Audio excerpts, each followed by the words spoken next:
Daund police स्टेशनला दिनांक 16/7/2026 या दिवशी पहाटे 2 वाजण्याच्या आसपास काही लोकांनी जे कॅश डिपॉझिट मशीन असते, ॲक्सिस बँकेचं कॅश डिपॉझिट मशीन आहे, त्याच्यामध्ये या पद्धतीच्या नोटा डिपॉझिट केल्याचं निदर्शनास आलं. त्यानंतर ॲक्सिस बँकेचे मॅनेजर महेश माने यांनी या गोष्टीचा कॉग्निझन्स घेऊन त्याचा व्यवस्थित सीझर मेमो बनवून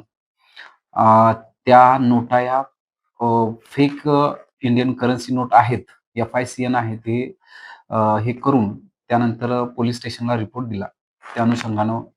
पोलीस स्टेशनला 499/2026 कलम 179, 80 BNS याच्या अनुषंगानं गुन्हा दाखल केलेला आहे for possessing and using fake Indian currency note. तर या गुन्ह्याच्या अनुषंगानं तपास करताना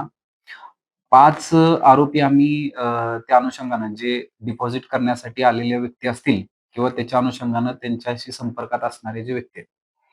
असे 5 आरोपी अ, दौंड पोलिसांनी अटक केलेले आहेत आणि त्यांच्याकडून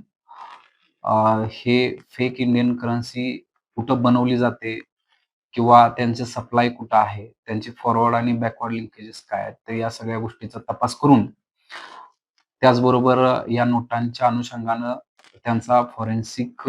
स्टडी हा अ, अ,